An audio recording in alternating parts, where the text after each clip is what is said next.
what depression and anxiety feels like. 1st of May 2017. The monster named depression. It's back. He's back. Sat on my shoulder reading this and laughing at his mean little trick. I'd felt better for 5 days.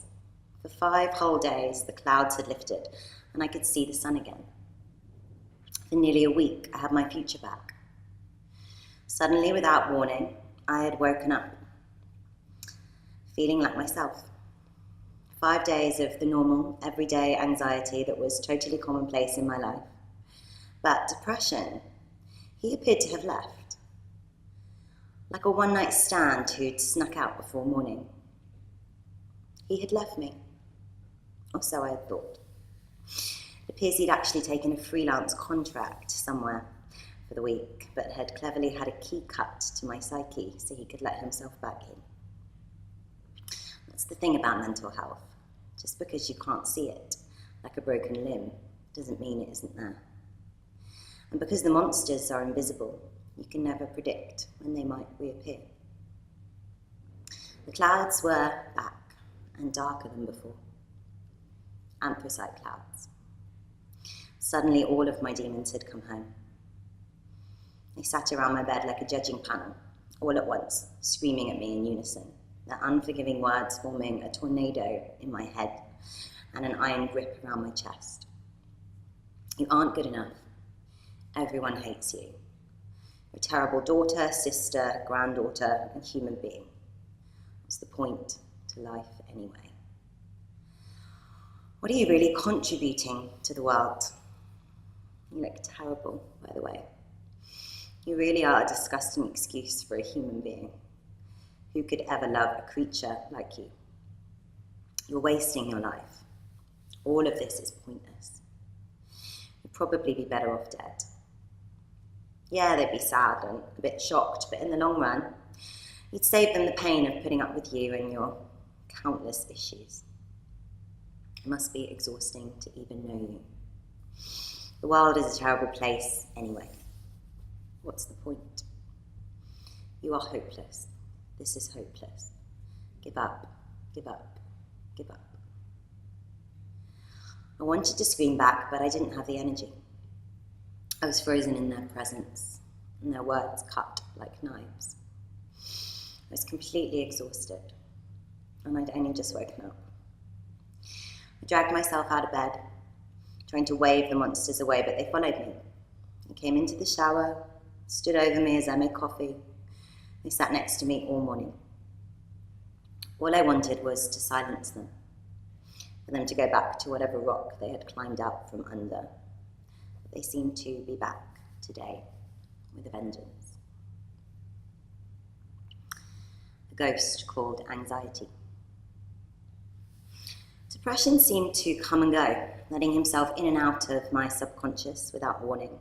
But anxiety was constant, suffocating, overwhelming. A ghost that had become trapped inside of me.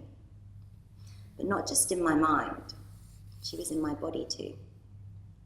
She choked me, laid on my chest through the night and shook me awake if I dared to drift off. I was haunted by anxiety, an unwelcome presence that I didn't know how to exercise. Everything panicked me. Replying to a simple text message was exhausting. The mundane became terrifying. Sometimes just walking out of the front door felt like I was swimming through hot wax. Social plans left me paralyzed with the fear that someone might see through my nervous laughter and red wine disguise. Drinking was the only thing that made me feel like I could function.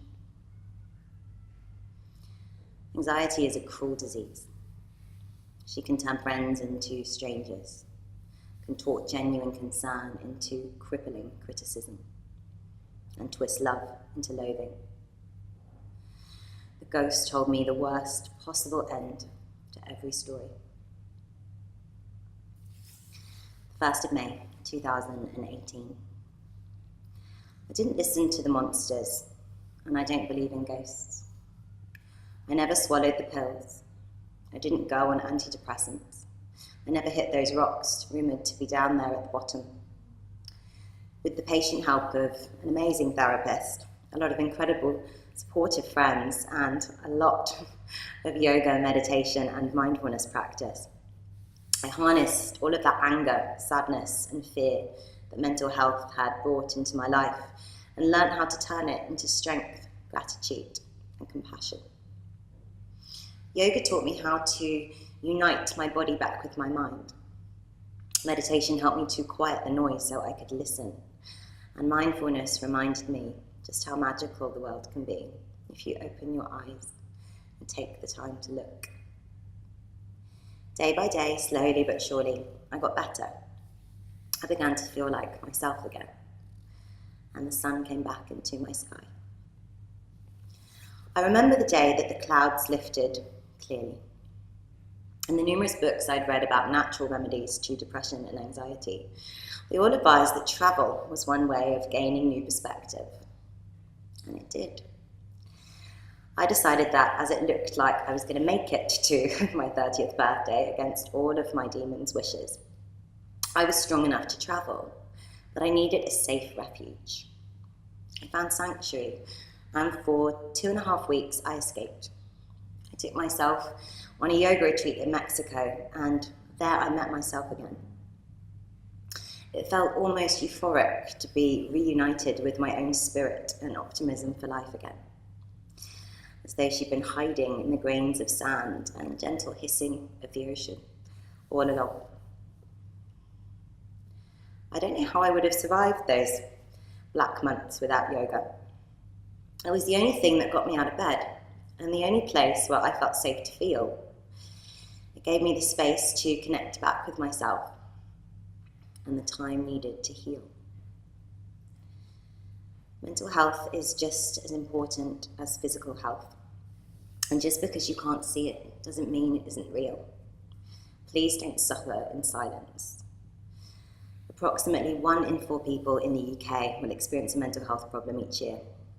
In England, 1 in 6 report experiencing a common mental health problem like anxiety and depression in any given week. You can't put a filter on your brain to make it look better.